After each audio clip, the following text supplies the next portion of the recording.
En esta última entrega vamos a completar la unidad 5 de impuestos a la renta y al patrimonio. Comenzaremos con otros impuestos a la renta, además de los que ya vimos en las dos primeras entregas. En un primer lugar tenemos impuestos a los beneficios no habituales. Recuerden que nosotros habíamos planteado que dado que se utilizaba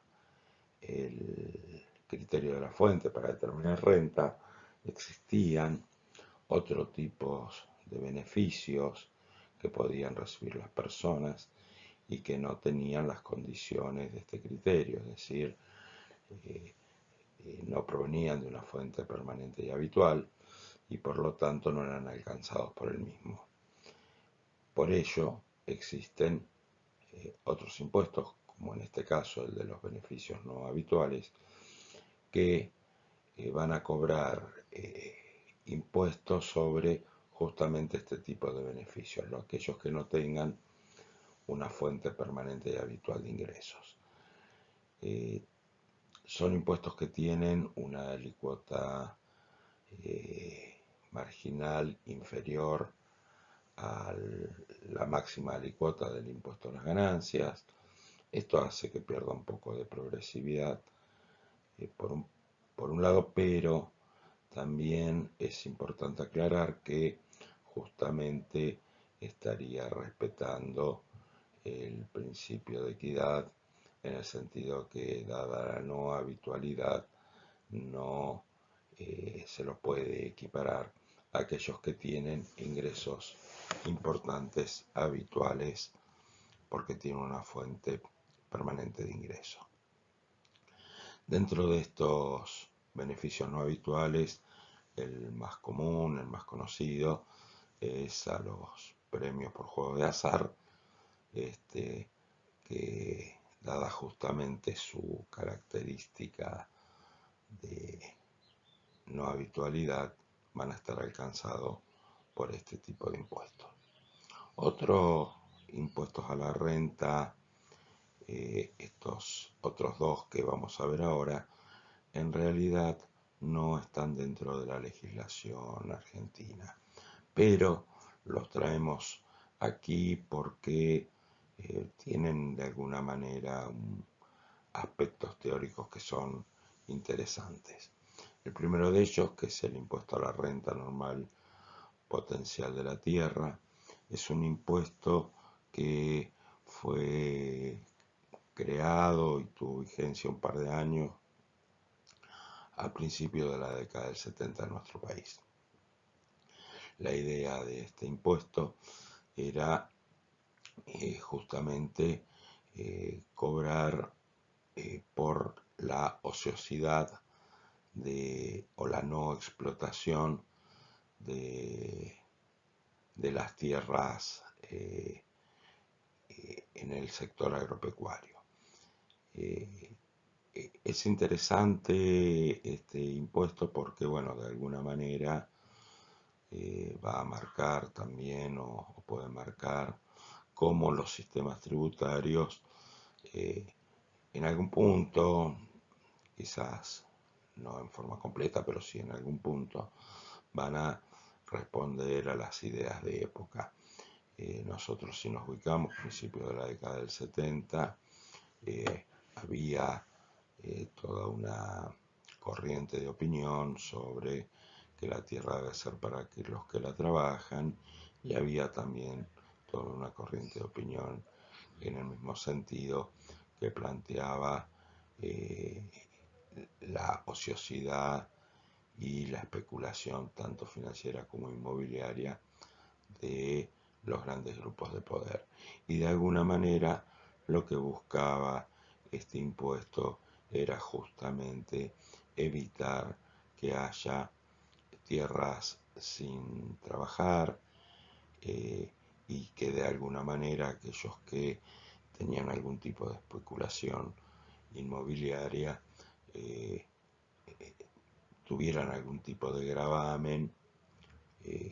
para bien que no les resultara apetecible tener estas tierras en forma ociosa y por lo tanto desprenderse de ellas y dar la posibilidad de algún tipo de replanteo en la división de las tierras, o bien ponerla a trabajar y bueno, lo cual generaría también algún tipo de actividad con generación de empleo. Bueno, obviamente ustedes saben que en el año 76 hubo un golpe de Estado y que hubo una persecución a todos aquellos que tenían esta visión del mundo en el cual se planteaba justamente algún tipo de distribución más igualitaria de la riqueza y se planteó también, decirlo con algunos grados de violencia, este enfrentamiento con estos grupos de poder. Bueno, luego del 76 obviamente va a haber una serie de reformas y dentro de la estructura tributaria este impuesto, que había sido una bandera de los sectores de izquierda en aquel momento, va a ser uno de los primeros que van a ser eliminados. El otro impuesto, el impuesto al gasto global, en realidad es un impuesto que solo tuvo algún tipo de ensayo, sin mayores resultados o imposibilidades de poder administrarlo en la India hace unos años. El impuesto al gasto global lo que plantea es una estructura del impuesto con alícuotas progresivas, en este sentido similar al impuesto a las ganancias, donde se empieza a cobrar el impuesto a partir de determinado nivel de gasto. Es decir, hay un nivel de gasto que es el que se considera adecuado para la supervivencia, para el alimento, la vestimenta, la vivienda, la salud, etc. Y a partir de ese nivel de gasto se lo consideran gastos que tienen algún nivel de suntuosidad. Entonces ese nivel de gasto o mayores gastos por encima de las necesidades y que se considera suntuoso va a tener que pagar impuestos. En la medida que ese gasto va creciendo y es mayor, la alícuota también va a ir creciendo y va a ser mayor el impuesto a pagar. Es un impuesto interesante en el sentido de que justamente busca progresividad al sistema y de alguna manera elimina aquello que nosotros veíamos como consecuencias no deseadas del impuesto a las ganancias. Recuerdan que en el impuesto a las ganancias una de las consecuencias, o las dos consecuencias por ahí que uno veía era, por un lado, el impacto que tenía en contra del ahorro y por lo tanto la falta de ahorro hace que haya menores líquidos disponibles para la inversión y a su vez también en forma directa para la inversión en el sentido de que al tener que pagar impuestos el valor actual neto de los ingresos futuros iba a ser menor. En este caso justamente lo que se evitaría serían estas dos consecuencias y justamente le daría a los que vayan a realizar algún tipo de actividad de gasto suntuoso un freno hacia esto y por lo tanto incentivaría al ahorro y por lo tanto si esto se incentiva al ahorro también incentiva que haya fondos líquidos para la inversión. Ahora bien, En realidad la administración de este impuesto es sumamente engorrosa porque el control de todos los individuos para ver cuál es su nivel de gasto se hace bastante engorroso y sobre todo en los momentos en los cuales se quiso implementar. Quizás en una economía donde esté totalmente bancarizada, que no exista el dinero en papel, sino que todo sea dinero electrónico y todas las transacciones tengan que hacerse por esa vía, quizá existiría algún tipo de posibilidades de poder administrar un impuesto de este tipo. Pero la verdad es que es un impuesto con características interesantes por su progresividad y por otro lado por incentivar también a la inversión, pero que no deja de ser un impuesto más de laboratorio que, este, que con posibilidad realmente de administración. Recuerdan que uno de los principios que tiene que tener todo impuesto es que deben ser de fácil administrar y no sería el caso de un impuesto de este tipo. Bueno, además de los impuestos a la renta, dijimos que en esta unidad íbamos a trabajar sobre impuestos al patrimonio. Dentro de los impuestos al patrimonio, el impuesto a los bienes personales es el más típico de todos.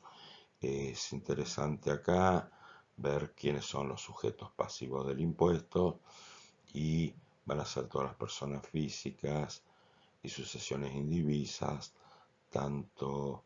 del país como del exterior, nada más que en el caso de los sujetos que son del exterior van a pagar solo por los bienes situados en el país, mientras que los sujetos nacionales van a tener que pagar por los bienes tanto situados en el país como en el exterior. Dentro de los bienes que se consideran bienes personales, bueno, acá hicimos una lista medianamente detallada donde están inmuebles, naves y aeronaves, automotores, bienes muebles del hogar, dinero en efectivo al 31 de diciembre de cada año, patentes, derechos de propiedad, etcétera. Digamos, es una lista general de lo que se consideran bienes personales y por lo tanto son lo que va a conformar la base imponible de este impuesto. Otro impuesto dentro de esta rama es el impuesto a la ganancia mínima presunta. Acá también mostramos un detalle de quiénes son los sujetos, que van a ser tanto los del país como del exterior. Eh, Obviamente cuando el exterior solamente por los bienes situados en el país, mientras que para los sujetos locales son tanto los situados en el país como en el exterior. Fíjese que dentro de los sujetos del país van a estar como sujetos pasivos las personas titulares de inmuebles rurales y va a estar en relación a dichos inmuebles rurales. Bueno, en este apartado de este impuesto se estaría incorporando parcialmente aquel impuesto que vimos al principio de esta presentación sobre, eh, sobre la tierra ociosa. De alguna manera, con esto se compensa. ¿De qué se trata el impuesto a la ganancia mínima presunta? Bueno, a partir de los activos y pasivos se determina cuál debería ser la rentabilidad de cualquier tipo de actividad económica y a partir de ahí se determina cuánto debería ser el mínimo impuesto que a pagar a partir de esta ganancia mínima que debería tener como rentabilidad esa actividad. Y este impuesto trabaja en conjunto con el impuesto a las ganancias. Es decir, si este emprendimiento tuvo ganancias superiores a la mínima presunta y va a pagar obviamente impuestos a las ganancias, ese valor del impuesto a las ganancias estaría subsumiendo el valor de la mínima presunta, es decir, solamente pagaría el impuesto a las ganancias. Por el contrario, si las ganancias declaradas por la empresa van a ser inferiores a la mínima presunta, lo que debería pagar el contribuyente es lo que determina este impuesto de ganancia mínima presunta. Acá hay una cosa importante a destacar, que es cómo es las características del sistema tributario argentino. El sistema tributario argentino es declarativo, es decir, uno declara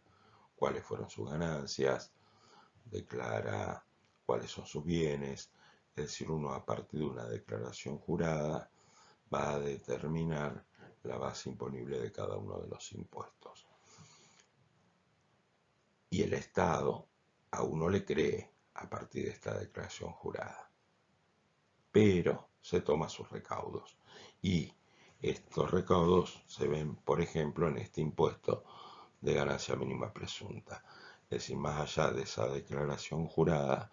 el Estado puede hacer presunciones y en este caso queda plasmado en este impuesto donde presume que lo mínimo que se debe ganar es a partir de de conocer activos y pasivos cuál es la rentabilidad de alguna actividad. En este sentido también es importante aclarar que este carácter declarativo de los impuestos hace que en el momento en el cual el fisco en algún tipo de fiscalización de impuestos encuentra alguna anormalidad en lo que se ha declarado, presume que esa anormalidad no es de ese momento, sino que se viene repitiendo en los últimos años y por lo tanto puede llegar a determinar no solamente la diferencia de impuestos en aquella declaración falsa, sino para todas las anteriores también. Otros impuestos a la propiedad es el de la propiedad inmobiliaria. Es un impuesto de tipo real porque la base imponible es el inmueble, es de tipo directo porque grava manifestaciones directas de capacidad contributiva y tiene, dado que se sustenta en reglamentos catastrales, superficie, ubicación y valuaciones, y estas valuaciones normalmente no se actualizan, generan algún tipo de problema, o sea, la falta de actualización de las valuaciones de estos inmuebles hacen que el impuesto vaya perdiendo peso y por otro lado sabemos que obviamente todo lo que tiene que ver con impuestos a la propiedad hacen al sistema tributario más progresivo y si no hay actualización de los valores de la evaluación y por lo tanto cae la recaudación de este tipo de impuestos, también se vuelve más regresivo el sistema tributario. Otro de los impuestos también que es de tipo real y directo es el impuesto a los vehículos, a las patentes, cuya base imponible es el valor del vehículo. En general, estos son impuestos municipales, aunque hay algunas jurisdicciones en las cuales el impuesto es provincial y luego lo coparticipan en los municipios. En ambos casos tienen ventajas y desventajas, digamos que obviamente que sea municipal va a generar recursos directos a los municipios, pero puede generar una competencia entre municipios, es decir, municipios que van a bajar las alicuotas con respecto a este impuesto, con lo cual los propietarios de los vehículos van a estar tentados a radicarlos en dicha localidad. Esto se salvaría con algún impuesto más de tipo centralizado, como puede ser un impuesto provincial. Es lo que sucede en Río Negro. En Río Negro este impuesto es provincial y es coparticipado en los municipios. Eh, Obviamente, siempre que hay algún tipo de coparticipación, como es una puja política, ya veremos cómo son los sistemas de coparticipación, esto puede hacer que haya pérdida de ingresos en los municipios a partir de que los índices de coparticipación no siempre van a responder eh, eh, a variables objetivas o totalmente objetivas, sino, como decía, es una puja de poder también. Otros impuestos son los impuestos a las transacciones gratuitas de bienes. Esto en general son el tema de las herencias y luego se fue extendiendo para las donaciones entre vivos. Este impuesto lo que va a buscar de alguna manera es generar o mitigar las desigualdades de oportunidades de la población, dado que aquel que recibe una herencia, obviamente esta herencia no es por su esfuerzo, por el esfuerzo realizado, por sus actitudes, por sus virtudes, sino simplemente es por haber nacido en el seno de una familia con mayor nivel de riqueza acumulada. Cobrar este tipo de impuestos a estos herederos hace que de alguna manera se compensen estas desigualdades de oportunidad en una sociedad altamente competitiva y de alguna manera compensa estas ideas meritocráticas donde uno ve muchas veces que se habla de meritocracia y los que hablan de meritocracia y plantean el mérito que debe tener y el esfuerzo que deben tener algunos grupos de la población no se corresponde con sus propios méritos, que simplemente eh, tienen una determinada posición social, económica y material, producto de las generaciones anteriores y no del mérito propio. Bueno, en esta eh, economía de mercado, donde teóricamente todos deberíamos tener las mismas posibilidades, sabemos que no todos arrancamos desde el mismo lugar de partida. Algunos han tenido más suerte que otros en las condiciones en las cuales han llegado a este mundo, y aplicar este tipo de impuestos de alguna manera va a amortiguar estas desigualdades, aunque obviamente el impacto es menor.